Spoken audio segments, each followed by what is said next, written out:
Here we are at ACT.org, and this is where you can find your way to the brand new, as of 2025, Practice Online ACT sections. Now, you're going to have to scroll down from the homepage, go to Online Practice Tests. You're going to scroll down past the sample practice questions and make sure you select these full-length practice tests. You'll find all 4 sections of the new ACT here, both timed and untimed. In my estimation, it's going to be best to just go ahead and attempt a time diagnostic exam, but you can try it untimed if you want to start with that kind of less pressure situation. But for the purposes of this video, we're going to click on the reading, which is going to open up a brand new window. And from here, we can see the directions and the structure of the exam. So before you engage with the system, just take note of what you've got here. You've got some tools. You can use a highlighter, you can use a line reader, you can use a magnifier, and you've got some contrast if you want to change your colors. So we've got white on black here, but if you wanted to do light yellow on blue, you can do that. We'll just stick to the standard that we have at the outset of just our default. But again, just for personal preference. And then you can see we've got some tools up here. You can hide the timer. Again, I generally don't recommend doing that, but if you find yourself distracted, you can certainly do so. You've got 36 questions total, and you've got a little flag tool that you can use to return back to questions if you desire. So whenever you're ready, you could just hit next, and you'll see then some instructions and that the timer has begun. So we are going to go ahead and click next one more time, see the first question and the passage that goes with it. So I'm going to come up here and I want to select some tools. I'm going to select the answer eliminator and the highlighter, which will allow me to engage with the information on both the passage and the questions and the answer choices. You're always going to want to begin by looking at what the question is asking us for. And we can see we've got the point of view from which the passage is told is best described as. So I want to go and engage the passage on the left, read it relatively briskly, and you can highlight important sentences, topic sentences, as you're going through to help you determine what the point of view might be. So on the left, we've got the bowl was perfect. Perhaps it was not what you'd select if you faced a shelf of bowls and not the sort of thing that would inevitably attract a lot of attention at a crafts fair, yet it had a real presence. It was as predictably admired as a mutt who has no reason to suspect he might be funny. Just such a dog, in fact, was often brought out and in along with the bowl. I'm going to just highlight this opening sentence and say that it was something that would inevitably attract a lot of attention at a crafts fair. And so you can see I can do that. It may be a little bit clumsy, but it's going to work in the end. We keep going. Andrea was a real estate agent, and when she thought that some prospective buyers might be dog lovers, she would drop off her dog at the same time she placed the bowl in the house that was up for sale. She would put a dish of water in the kitchen for Mondo, taking his squeaking plastic frog out of her purse and drop it on the floor. He would pounce delightedly, just as he did every day at home, batting around his favorite toy. The bowl usually sat on a coffee table, though she recently had displayed it on top of a pine blanket chest and on a lacquered table. It was once placed on a cherry table beneath a glorious still life painting where it held its own. So we just know that this is talking about Andrea, who was apparently a real estate agent, and then we've got some details, but we're no longer talking about the bowl, so we'll just keep going. Everyone who has purchased a house or who has wanted to sell a house must be familiar with some of the tricks used to convince a buyer that the house is quite special. A fire in the fireplace in early evening, jonquils in a picture on the kitchen counter where no one ordinarily has space to put flowers, perhaps the slight aroma of spring made by a single drop of scent vaporizing from a lamp bulb. So we know that there are some tricks used to convince a buyer that the house is quite special. Again, we can highlight that for reference. The wonderful thing about the bowl, Andrea thought, was that it was both subtle and noticeable. A paradox of a bowl. So we're back to talking about the bowl. We'll probably just skim through the stuff, but it's all about the details of the bowl here. And then we learn that Andrea got a call from a woman who put in an offer on the house and wanted to know about where she could find the bowl. We'll, again, just for the purposes of this video and the exercise, kind of skim through, and we learned that Andrea is sure that the bowl brought her luck. Bids were put in on houses where she had displayed the bowl. So it's all about this bowl that this realtor uses. So the point of view of the passage is certainly not first-person narrator. And you can see the highlight tool kind of jumps over there, that's fine. We know that it's wrong. We'll X it out. We'll X out the two that had first person narrator, knowing we've got reasons to.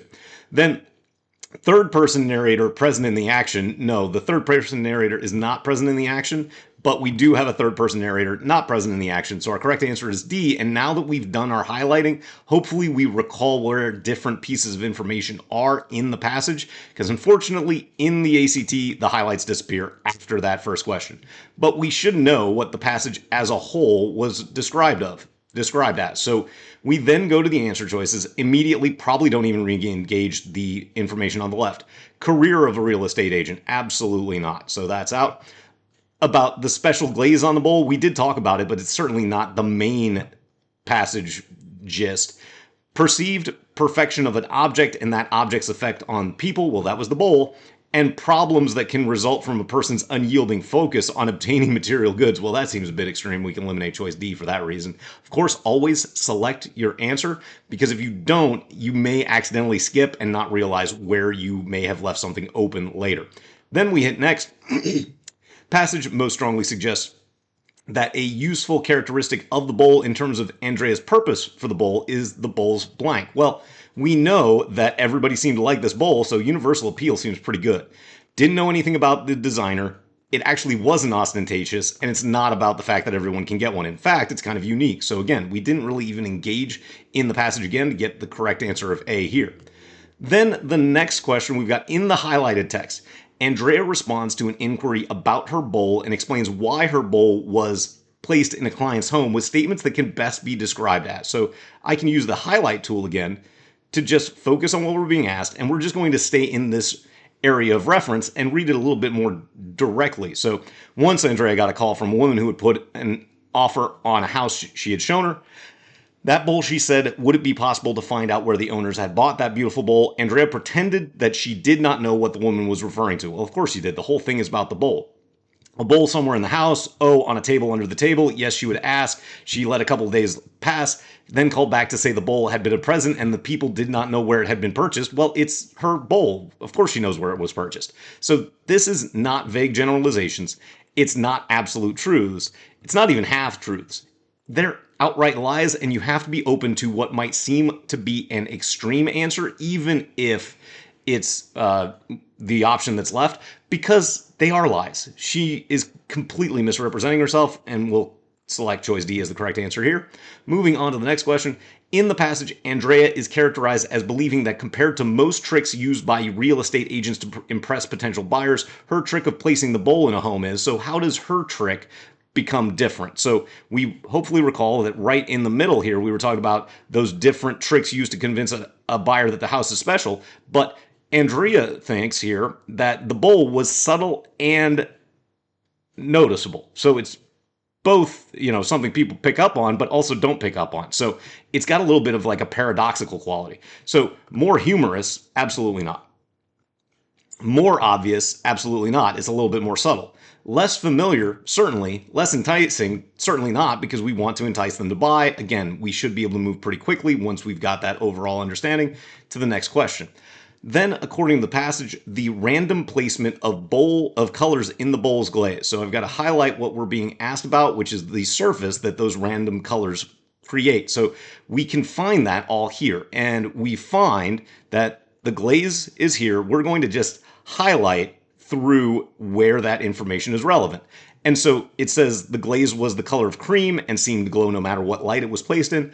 There were a few bits of color in it, and some of these were tinged with flecks of silver. They were as mysterious as cells seen under a microscope. It was difficult not to study them because they shimmered, flashing for a split second, and then resumed their shape. Something about the colors in the random placement suggested motion. And there's that phrase that's most important. So it doesn't act as a mirror.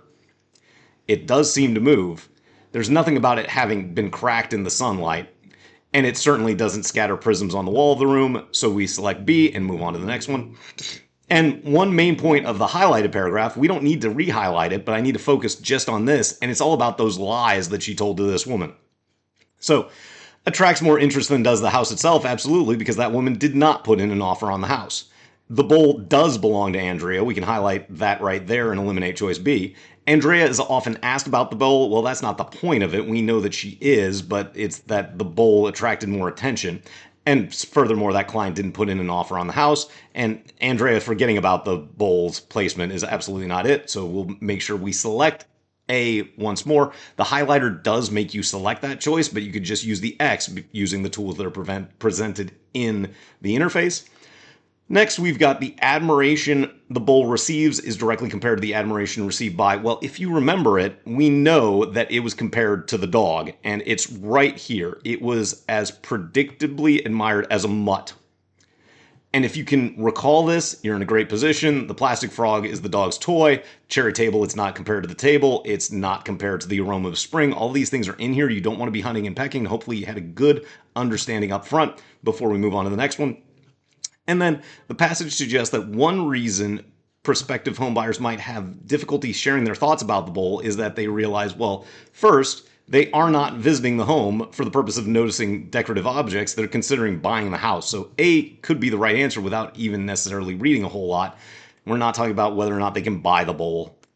We're not talking about Andrea switching to talking about the bowl. In fact, she doesn't really talk about the bowl to the clients or the prospective home buyers. And certainly Andrea is not going to try to say that she's more interested in the bowl than the other. So selecting A as the correct answer, we can move on and we see our second passage show up. Each passage is going to have 9 questions tied to it. So every time you get to get through 9 questions, you're going to see a new passage. And you can see we should be averaging about 10 minutes per passage. So this next passage, we're being asked for the main purpose of the passage. We're going to have to read it up front. And again, we can highlight main idea sentences as we go, just so that we get that overall narrative and force engagement with the passage. So originally cultivated in the Ottoman Empire, tulips were introduced to Europe at the end of the 16th century and became wildly popular in the 17th century. So can highlight that because that's introducing our subject matter. Now, one crucial element of the beauty of the tulip that intoxicated the Dutch, the Turks, the French, and the English has been lost to us. To them, the tulip was a magic flower because it was prone to spontaneous and brilliant eruptions of color.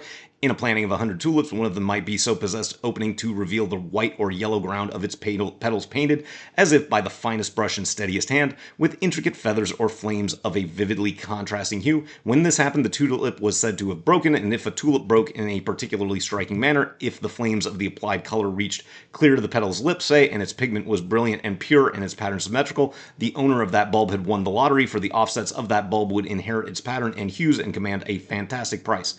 The fact that broken tulips for some unknown reason produce fewer and smaller offsets than ordinary tulips drove their prices still higher. Semper Augustus was the most famous such break. So this is all about these unique tulips.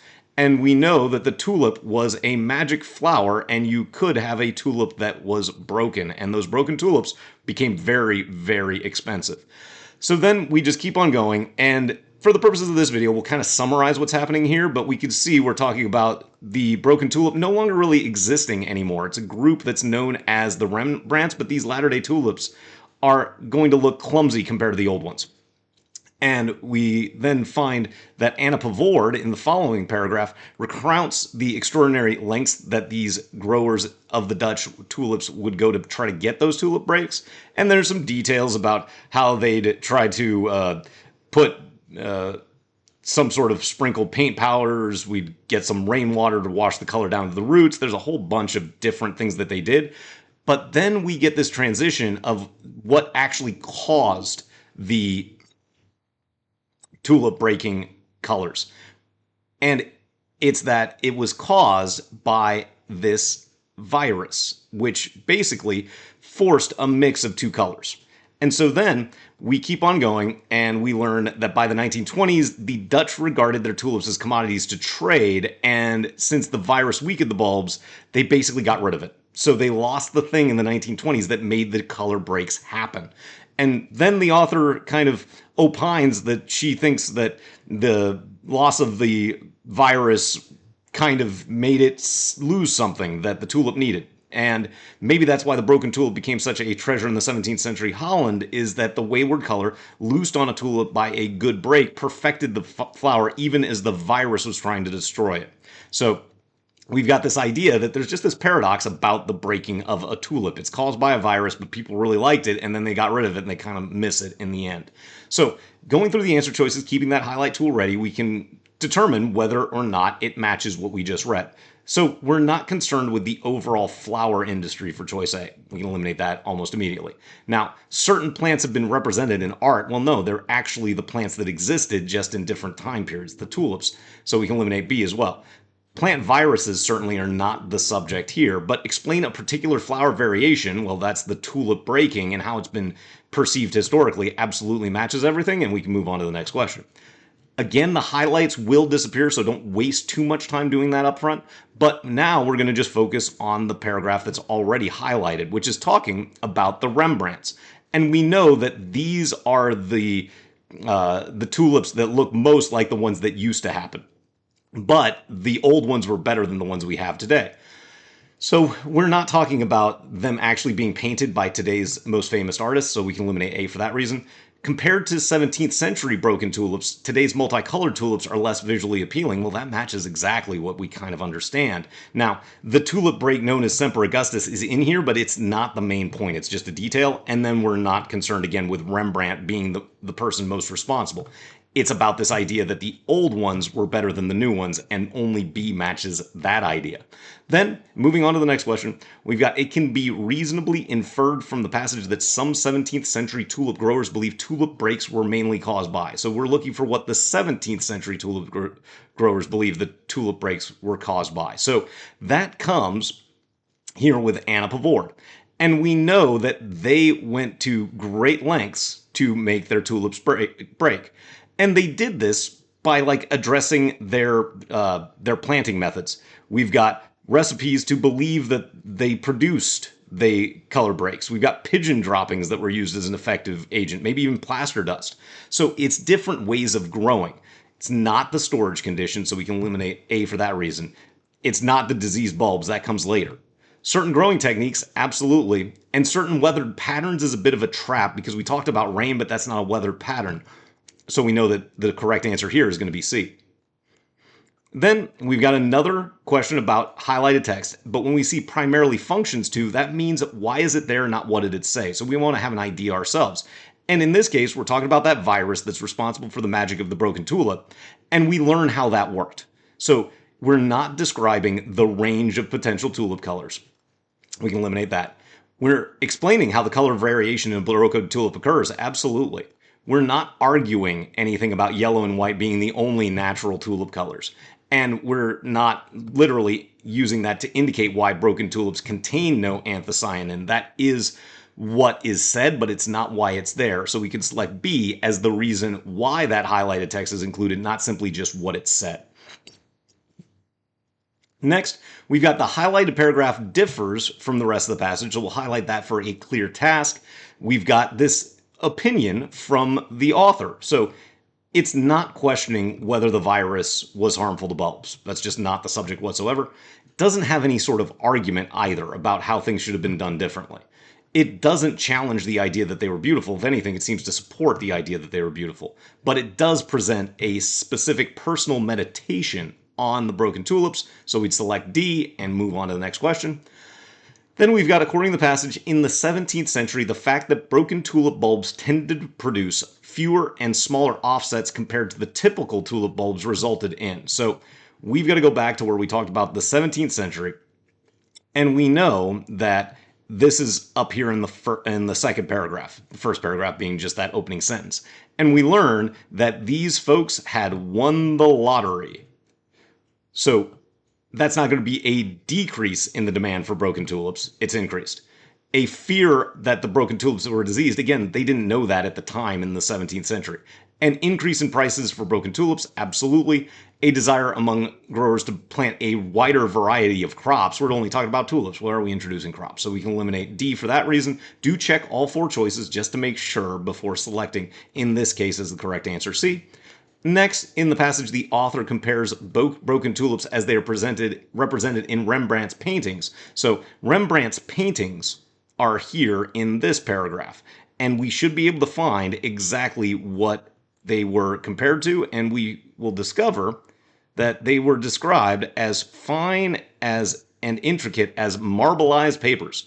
So when you're being asked for something specific as a detail, you may be able to just locate it exactly. It's not peach tree blossoms. It's not the paint powders.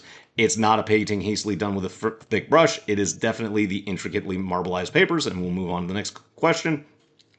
Then we've got the passage author most likely mentions that peach trees were a staple of 17th century gardens. Now, you will have to go find the referent, and again, I can highlight at least the sentence above, and we discover that it wasn't until the 1920s, after the invention of the electron microscope, that scientists discovered the virus was being spread, meaning the virus that caused these tulip breaks, from tulip to tulip by, we'll just call that MP, the peach potato aphid, and peach trees were a common feature of 17th century gardens. So why are peach trees mentioned? As how the virus got to the tulips. So it's not about being a crop favored by growers. It is not talking about peach trees being compared against popularity in gardens today. It does explain how peach potato aphids spread the tulip virus, and it certainly doesn't compare tulips to another popular 17th century crop. And once again, we'll select C, move on to the next answer or next question. Here we've got a vocabulary in context question, and we just got to think about what it means here. So we go to the sentence that includes the highlight. I can't help thinking that the virus was supplying something the tulip needed. Just the touch of abandon the flower's chilly formality called for. So it's being contrasted with formality, so it means lack of formality. And uninhibitedness would certainly match lack of formality. Relinquishment doesn't, retreat doesn't, and denial doesn't. You have to be careful about just looking for what you would think is the most synonymous term. You're looking for what matches the sentence's narrative best, so that allows us to pick A and move on to the next question, which also brings us to our next passage, which is a dual passage. And when you're dealing with a dual passage, you can focus just on what is relevant to expedite your approach. So we're being asked about passage A, and we're being asked for one reason elements of hip-hop culture such as b-boying are rarely represented in mass media. So this is our upfront read. We're going to look for mass media, and we're probably going to read this upfront a little bit as well. So the term b-boying refers to breakdancing in the first sense of the term. Hip-hop refers collectively to a group of related art forms in different media, visual, sound, movement that were practiced in Afro-Caribbean, African-American, and Latino neighborhoods in New York City in the 1970s. The term, when used in this sense, also refers to the events at which these forms were practiced, the people who practiced them, their shared aesthetic sensibility, and contemporary activities that maintain those traditions. Perhaps the most important aspect of this variety of hip-hop is that it is unmediated in the sense that most of the practices associated with it are both taught and performed in the context of face-to-face actions between human beings. To some degree, this constitutes an intentional rejection of the mass media by its practitioners. Okay, so this is our relevant subject matter, but to a great extent, it is just the natural result of the practices themselves. Activities like b-boying and graffiti writing are simply not well suited to the mass media, although in both cases, brief attempts were made to bring these forms of expression into mainstream context. And we'll ignore the parentheticals like this because I don't really care at this point. Neither developed substantially in those environments. This has been suggested was not so much because the forms lacked appeal, but because on an economic level, b-boying was an advertisement with no product. Okay, so that's the big issue. It's not in mass media because of this statement right here. And this reality is reflected in the phrase that is often used to refer to this branch of hip-hop culture, which suggests something that is lived rather than bought and sold. So this whole conclusion is really what we're looking at, and we probably can go answer this question now before continuing on. So it has never been brought to the public's attention. Clearly, it's being brought to the attention right now, so we can eliminate that right at the start. Choice B, are not bought and sold in products. Absolutely matches what we just read. Do not appeal to young people. Absolutely it does. Declined in popularity after the 1970s. Absolutely not. And we can potentially, sometimes when we're being asked about specific subjects as opposed to the main idea of the passage overall, answer some of these questions as we go. So we'll move to the next. As it is used in the passage, the highlighted word sensibilities most nearly means, so we've got another vocab and context question. We're going to try to come up with our own prediction, and we happen to be picking up right where we left off. The second sense of the term hip-hop refers to a form of popular music that developed or was developed out of hip-hop culture. This hip-hop, known as rap music, resulted from the interaction between hip-hop culture and the pre-existing music industry. As we would expect, this hip-hop features elements of both sensibilities, and those sensibilities are going to be hip-hop culture and the pre-existing music industry. Those are not emotions. Those are not sensitivities. They are perspectives. They are not feelings of gratitude, and we can move on to the next question. Based on passage A, which statement best captures the relationship between Tin Pan Alley pop music and rap music? We're going to go to the final paragraph because we haven't seen Tin Pan Alley yet, and we just continue on where we left off. My students are often surprised when I point out that even when hip-hop lyrics seem to reject every aspect of mainstream culture and morality, the one thing they almost never reject is a strict 16-bar verse structure derived from Tin Pan Alley pop music. Okay, so that is what we need to focus on. And rap artists have not rejected every aspect because they've accepted that part. Rap artists have been aware of Tin Pan Alley pop, but not influenced by it. They are influenced by it. We don't know that it developed literally at the same time as rap, and it certainly has influenced many rap artists, so we could select that as our correct answer moving on to the next one. And now we're on to passage B. It says, which of the following details does the author of passage B highlight as one that caused rappers' delight to stand out as different compared to other songs he knew? We're going to highlight that as what we need to care about, but we're going to probably read from the top, just waiting till when we get to rappers' delight. So it wasn't until I was 9 years old, late in 1979, that I even heard the words hip and hop strung together or was able to grasp the notion of what being a rapper actually meant. That was when, I heard a record that changed my life and pop culture forever. Like it's yesterday, I can still remember that moment over at my aunt's home in Brooklyn. Most stereo systems, again, when we see a dash like that, we might be able to skip forward. We know we're looking for Rapper's Delight anyway. Most stereo systems in those days could be adapted for the single two-sided records that were smaller and had the big hole in the middle, as well as the bigger records with the small holes. Okay, simple enough. But as the intro plays to what I recognize as Good Times by the group Chic, and I'm drawn into the living room because it's a familiar hit song from the previous summer, I encounter a record on the turntable that defies categorization. Instead of the sweet female lead vocals of that disco smash, I hear something totally different and spot a baby blue label on the black vinyl record I've never seen before. Even though it's a 12-inch disc, the size of an album, as I listen to the rhyming words being spoken, it hits me that this entire side is one long song. Almost 15 minutes long, it turns out. Or to be exact, 14 minutes and 36 seconds of pure fun laid over the thumping bass beat from the break of Good Times with sing-along words, easy to remember and repeat. The record I discover is by an unknown group, the Sugar Hill Gang, called Rapper's Delight, and it's all about the length. That's what we're being introduced to. So it's not the song intro, that's familiar. The female vocals weren't on Rapper's Delight, so B is out as well. The length of the song, absolutely. And the fact that the song was on a vinyl record, well, no, the other song was on a vinyl record too, probably.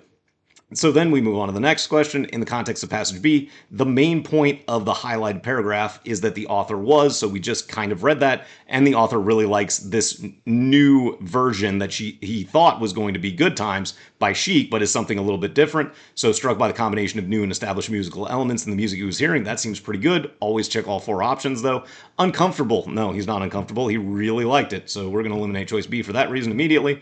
More interested in an unfamiliar album label. He is not interested in the label. He's interested in the music, and he's not convinced that it's going to become more popular than disco. There's no editorializing in that fashion, so our correct answer is A here. Moving on to the next one.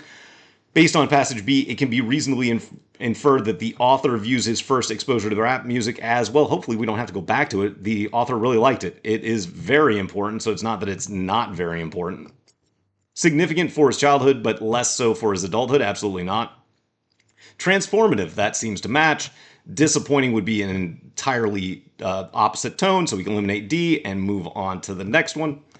Then we've got compared to passage A, passage B focuses more on. So we're focusing on what passage B was, and it was a first-person narrative, and I'm going to just scroll down to focus on that. So it's not about hip-hop's interaction with the marketplace, it's just a personal story. It's not about moving hip-hop art into galleries. It's not about the mass media. It is certainly about the author's personal experience, and again, you shouldn't really even have to reread for that. Then the next question, which of the following elements of passage B is not included in passage A? So a story involving a particular rap song is exactly it. You do want to just kind of glance at the remaining of these answer choices, but if you engage them at all, you'll recognize that A is indeed the right answer pretty quickly. Then the authors of both passages would most likely agree with the idea that early rap music, so you need to synthesize it a little bit, but probably not go back into both passages individually. Represented artists' rejection of the music industry and its practices, that's in A, but not in B. Represented a significant development in American popular culture, certainly seems reasonable. Was more popular than today's rap music. Well, we don't actually talk about today's rap music, so we can eliminate C for that reason. And slow to find an audience, no, it's that it really was seemingly quite popular. And then next, we've got our final passage of the set. In the context of the passage, how does the analysis of crocodilian immune system molecules relate to the living fossil theory of crocodilian evolution? So we're going to highlight that. We're going to focus on that subject, but we've got to get the overall main idea until we encounter that subject matter specifically. And we begin, the term living fossil refers to creatures that had emerged long ago and seem to have stopped evolving. Like all living fossils, crocodiles were thought to have emerged in the distant past and then stayed largely unchanged. The standard theory held that the crocodilian species we know today originated in Africa during the sea 145 to 66 million years ago, when the 7 continents were much closer together. As the continents drifted apart, the crocodilians went with them, explaining how they ended up in a band of tropics encircling the globe. If that were true, then modern crocodilian species should be very different from one another at the level of genes and molecules. Okay, so we're talking about molecules here because there would have been more than enough time for substantial mutations to accumulate. By the 1990s, however, molecular analysis revealed that immune system molecules conserved across living crocodilian species were remarkably similar in structure and behavior. So we know we're talking about this living fossil theory. And the living fossils are supposed to have been unchanged. And we're supposed to see these modern crocodilian species should be very different. But we've got this analysis of the immune system molecules that shows the opposite. So it does not confirm the living fossil theory. It seems to throw it into doubt. Suggests the living fossil theory is accurate. Again, it seems to cast it into doubt. Supports the living fossil theory in some ways. No, it doesn't. It's casting it into doubt. Does not support the living fossil theory. Well, there's our correct answer. And you do have to break down the science facts here, but you could probably do it without reading much more beyond the reference that's presented. So kind of like we did with the last passage, we can move through these questions potentially as we go.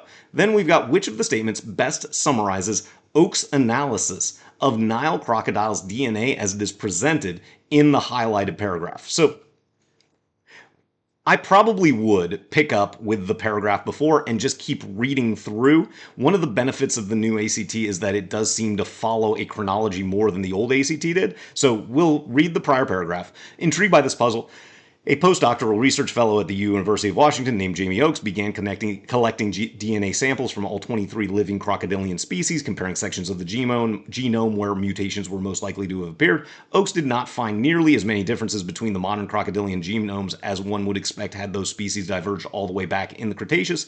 He concluded that modern crocodilian species split from their last common ancestor between 8 and 13 million years ago, not long before ancient hominins split from their last common ancestor with chimpanzees. The living fossil theory of crocodiles had overestimated their evolutionary age by about a factor of 10. So again, the living fossil theory is wrong. And then Oakes also noticed something odd about the DNA samples he had acquired from the iconic Nile crocodiles. They did not match up with each other. In fact, the variation between them was great enough to suggest that he was looking at 2 distinct species. If so, then not only were modern crocodiles much too young to be living fossils, but they had also continued to speciate after diverging from the basal ancestor, something living fossils are not supposed to do. On its own, Oakes' study was intriguing, but not enough to convince the larger scientific community to cleave the Nile crocodile into 2 species. So he discovered that it's kind of 2 different species. So it suggested that Nile crocodiles are older. No, it's not that they're older, they're newer. So that's backwards. It suggested that different species of crocodile do not share a basal ancestor. No, they did. They just diverged from it at some point, so that's out. It suggested that the analysis itself was hastily done. No, there's nothing wrong with the analysis, but it suggested that the DNA came from 2 species which did not support the living fossil theory of crocodiles. Well, ding, ding, ding, that is exactly what we just read. And now we can move on to the next question. Now we've got the main purpose of the highlighted paragraph. So again, we could just keep on reading to get to that highlighted paragraph. Unbeknownst to him, however, a separate team of scientists was preparing to corroborate his results in the early 2000s on an excursion to Chad. The wildlife conservationist Michael Clemens encountered some odd little crocodiles in a desert oasis. They were so docile that he and his companions could swim between them without concern. He took a tissue sample from one that had recently perished and sent it to the American Museum of Natural History in New York City, where E.H., an assistant professor at Fordham University studying crocodilian diversity, sequenced its genome. When she compared the docile croc's DNA to other Nile crocodiles, she noticed some striking differences. Could these tame crocs be an entirely distinct species? And then we've got DNA analysis of 123 crocodiles confirmed her suspicion. in a few sections of their respective genomes. All the mild-mannered crocs would have one DNA sequence and all the typical Nile crocs another. They even had different number of chromosomes. So it's basically saying that, yeah, what was happening with oaks is true. They are different species. So describe the DNA analysis that confirmed they were two distinct species. That seems pretty good. Mummification of crocodiles is down towards the end of this paragraph, but it is certainly not the main purpose. Talking about how Haeckel revolutionized DNA analysis, well, that's a bit of an extreme statement, and introduced the behavioral differences. It's not about the behavioral differences, it's actually calling them two different species, which matched choice A. Moving on to the next question. According to the passage, molecular analysis revealed that the immune system molecules from living crocodile species, well, hopefully you remember that was up here in the very, well, not the first paragraph, because the first paragraph is technically just that initial sentence, but it's right here in this sentence. You can highlight it for clear reference, and we see they are remarkably similar in structure and behavior, so we could select A, go briskly through the remaining answer choices, but it's not color and size, not density and age, not shape and weight. Then we move on to the next question. The highlighted statement mainly serves two, so we've got they were so docile. Well, this is talking about Clemens and his odd little crocodiles that we hopefully recall, and it was to show that they were not going to attack him. So that's what told him that they were different. So indicate that Clemens and his companions believed the crocodiles were diseased. There's nothing saying that they were diseased. Establish the tameness, absolutely. It's saying that he was able to swim beside them without concern. If you know what the word docile means, that's probably going to be a great indicator. If you don't, ignore that word and just think about what it means to swim beside a crocodile without concern. And then choice C suggests that Clemens and his companions suspected they were swimming with this other type of crocodile. Well, no, they just knew that there was potentially two different types of crocodile, and that came from establishing the tameness. So that comes later, not right now. And then indicate that the crocodiles in the desert oasis had not fully matured. It's not about them fully maturing or anything of that nature. So choice B, even though they were small crocodiles, is going to be the correct answer. Moving on to the next one. According to the passage, after Clemens sent a tissue sample of a perished crocodile to Haeckel, Haeckel then did what? So we've got to go find where that occurred. And we know that the tissue sample is right here. And so then we get that DNA analysis. So Haeckel doesn't estimate the crocodile's age, does not study the crocodile's immune system. They definitely did sequence the genome, and we're not concerned with mutations. In fact, there weren't mutations, which started this whole thing. So you might have that idea before you even have to reread this final paragraph, or second to final paragraph, because again, there's one little sentence at the very end. But of course, our correct answer at this point would be C. Moving on to the next one. In the context of the passage, the detail that CN and CS have different numbers of chromosomes provides support for the claim that the two species did something. So we've got to go find these two terms, and we know that the different number of chromosomes came down here. So we're going to highlight that, and we're just going to read through the following sentence. Because if we've got context of the passage, it's in the passage. It says, they, meaning these two different types of crocodiles, had different number of chromosomes. That made us very confident that there were actually two different populations and they were not mixing their DNA. So it's not about the Cretaceous period. That was 66 million years ago. It's not about diet. Did not evolve from the same ancestor. Going far enough back, they probably did, but it says explicitly they were not mixing their DNA. So we could select D as the correct answer here. Moving on to the next question. We've got, according to the passage, CN and CS diverged between, so almost the same location with the stuff from EH. You do have to scroll down, which is one of the kind of annoying things in the current ACT format, but we find it right there. They diverged between 3 and 6 million years ago. We select B and move on to the final question of the set. Based on the passage, the phrase redraw the map, highlighted text is most likely meant to be read, so we could see that in that final little sentence paragraph. Together, H, Oakes, and other scientists help redraw the map of how crocodilians evolved in space and time, and conclusively remove them from the category of living fossils. It is not being used literally, so we can eliminate both A and B for that reason. Figuratively, scientists amended the narrative of the natural history of crocodiles, absolutely. And then, figuratively, scientists believe their findings would have broader implications on archaeology. It's not on archaeology. So C is going to be the correct answer. Now, you can hit this index while the timer is still going, and you can go back to any questions that you haven't answered. You can see that we've answered everything here. You can also filter by your flagged, your answered, and your unanswered. Of course, we've already answered everything, so we could just close up the index. Then when we hit next, you have the option to yes, end the test, or no, don't end the test. You'll want to end the test before the timer goes out. And of course, make sure before we do that, I'll just point out that you do want to confirm that you've got 36 of 36 answered. Again, if you don't see 36 of 36 answered, you can just go to that index and make sure you go back to whatever you accidentally didn't select an answer for, but we'll hit next and we'll hit end the test. And it takes a moment to process these uploads. And there's our answers. Now, here's the thing. Even though we got everything correct, if you did get something incorrect, you will not actually see what the correct answer is in the interface. Furthermore, you don't get to save this unless you actually right-click and either save it or print it. It is not saved in the interface on the ACT website as the recording of this video, but hopefully in the future it might be. And hopefully this video helps you as you learn how to engage with this new ACT reading online interface that has a little bit fewer questions and a little bit more time than the past version of the ACT had.